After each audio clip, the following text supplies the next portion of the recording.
con desinformación en un tema tan importante para la salud pública como es el tema de la vacunación en general, ¿no? Porque las Sí. vacunas son, la verdad, que un beneficio muy grande para la salud pública, indiscutible, y con una cantidad de información científica, basta, demasiado grande como para poder ponernos a discutir si es necesario vacunarse o no. Después, bueno, también surgieron inexactitudes, tergiversaciones, y bueno, algunas las esperábamos, otras no, pero la cantidad sobre todo fue la que más nos llamó la atención en este último mes, que la verdad que todos los días hay algo nuevo, ¿no? Bueno, y no creo que sea solo de Argentina. Hace un ratito nos conectamos con un argentino en Francia, nos decía, y acá la mitad, el 50%, no quiere vacunarse por temor, por lo que se comenta. Digo, ¿una cosa del ser humano propia? ¿Hay alguna intencionalidad? ¿Cómo lo ven ustedes al tema? Mira, los movimientos antivacunas existen desde que empezó la primera vacunación contra la viruela, digamos, no es que son Claro. nuevos, ¿no? Después tuvieron como un auge hace unos años, lamentablemente, por una publicación que ligaba la vacunación con el autismo, que se dio de baja. El médico que publicó ese artículo se dio de baja porque es falso, ¿no? El médico que publicó ese artículo fue enjuiciado porque además quería generar su propia vacuna, estamos hablando de la triple viral, pero el daño estuvo hecho y entonces hay gente todavía hoy que repite las vacunas generan autismo, ¿no? Y en ese nuevo boom, la realidad es que pegó muy fuerte en Europa y en Estados Unidos, más que en nuestro país, donde la brecha realmente no era muy grande, y ahí vimos los primeros brotes de sarampión, con muertes en niños también, después de muchos años de no haber tenido ningún caso, y de hecho en nuestro país hubo un pequeño brote de sarampión hace un año y medio, donde hubo una nueva campaña para vacunar a los más pequeños, no con la primera dosis al año, sino a los 6 meses, debido al riesgo de muerte que puede causar el sarampión en algunos chicos, ¿no? Ujú. Esas brechas hay que saldarlas, hay que dar el debate, o sea, hay movimientos antivacunas que no creen en la vacunación, pero después hay gente que duda y que le llega información y no sabe discernir si eso es correcto, ¿no? Y tiene miedo, y esos miedos hay que saldarlos para nosotros y hay que debatirlo, y está bien que la gente se informe. El tema es cuando el bombardeo de información es tan grande, a Claro. veces cuesta para una persona de a pie discernir qué es cierto y qué no, ¿no? Es muy Ujú. difícil. En torno a la vacunación del coronavirus, muchos metieron el ruido de, bueno, fue una investigación muy rápida, Sí. pero la realidad es que se olvidan de que no es el primer coronavirus, de que es el séptimo de la familia, de que había investigaciones avanzadas para el MERS, en el caso del Instituto de Gamaleya, ¿no? Que tenía una investigación avanzada, que este tipo de vacunas con adenovirus, como es la Sputnik 5, Ujú. ellos son el único instituto en el mundo que tiene una vacuna aprobada con esa tecnología contra el ébola, con lo cual, qué mejor que el instituto que generó por primera vez una vacunación con una tecnología basada en adenovirus, sea quien provea una vacuna contra el coronavirus en la Argentina, y en particular que ellos tenían una investigación avanzada contra el MERS que rápidamente modificaron hacia este nuevo coronavirus. Bueno, otra de las cuestiones muy puestas en los medios es los famosos efectos adversos, que la verdad que han llegado a un nivel casi increíble. Digo, ¿cómo podemos despojar esa duda en relación a lo que ya efectivamente viene siendo con las primeras semanas de la primera dosis dada?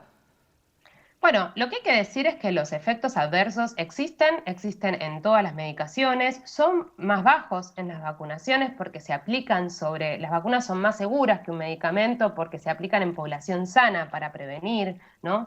Las fases de seguridad las han pasado correctamente, pero ya no hablamos de fase de seguridad donde probamos en 10, 100 personas, 100 voluntarios, sino que estamos hablando de que la vacuna Sputnik ya se aplicó a más de 100.000 personas en nuestro país y unos cuantos miles en Rusia, ¿no? Y en Bielorrusia, o sea, estamos hablando de cientos de miles. Sí. Y en todos los casos, la proporción de efectos adversos, primero que fue baja, ¿no? Segundo que es lo esperable, Ujú. porque hay personas que tienen un sistema inmune que genera una reacción contra la vacuna de fiebre, de dolor local, de por ahí enrojecimiento en el sitio de la inyección. Claro. Eso es lo más esperable y son los leves. Después hay muy baja proporción de efectos moderados, por ahí un poquito más artralgias, dolor articular, pero son todos efectos que uno espera en un tema de vacunación. Hoy en día la Argentina es uno de los pocos países que ha tenido acceso a la vacunación a miles de personas, ¿no? Y estamos en el mundo dentro de los países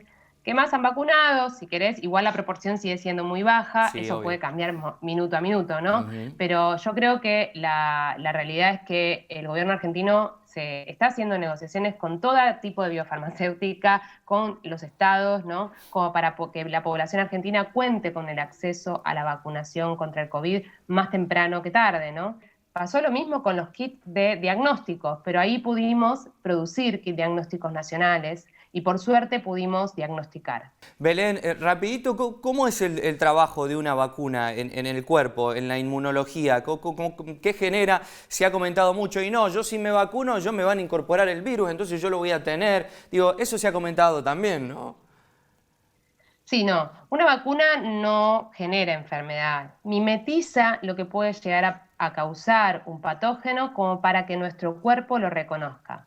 A ver, hay 4 plataformas de vacunas distintas, todas se basan en definitiva en lo mismo, en activar nuestro sistema inmune. Nuestro sistema inmune tiene 2 tipos de defensa. Una primera que reconoce generalidades de un patógeno, que es la que actúa rápidamente, y una segunda que es la que deja memoria, en la que se basan las vacunas, que es reconocer al patógeno de manera como sabiendo su DNA, ADN digo, Sí, y sabiendo, por ejemplo, por así decirlo, su DNI, su número de documento. bien, está claro. Sabe exactamente de qué patógeno está hablando, cuál es el contrincante y específicamente ese y no otros.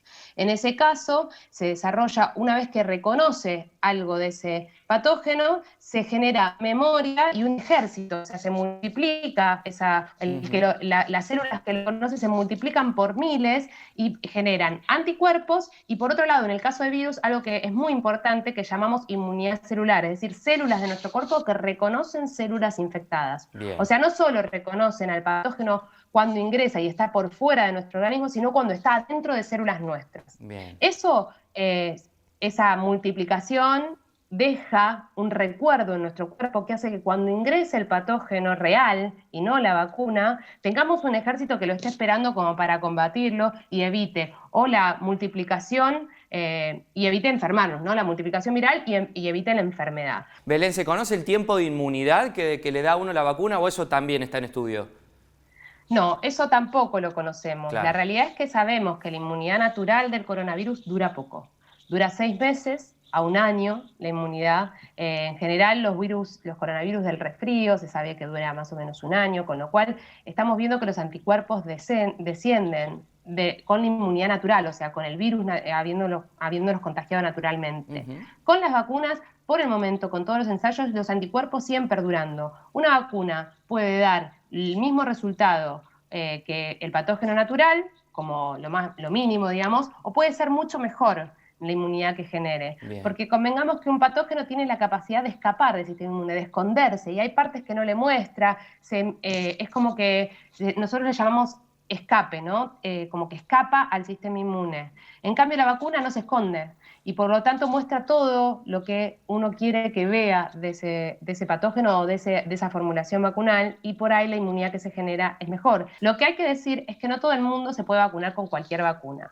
Las Bien. vacunas, estas que estamos ahora probando de emergencia, tanto el Sputnik como si llegara la de Oxford, no tenemos datos de lo que sucede, por ejemplo, en personas embarazadas o madres que están dando de amamantar. Ujú. Y por lo tanto esas personas no pueden vacunarse. Los inmunosuprimidos y inmunocomprometidos, por el momento tampoco hay datos, pero si están en grupos de riesgo se recomienda la vacunación porque no debería generar ningún tipo de reacción esta vacuna, pero convengamos que va a haber, y los niños que no se pueden vacunar, por ejemplo, ¿no? Claro. Ningún niño puede vacunarse porque no hay realizados ensayos clínicos en niños.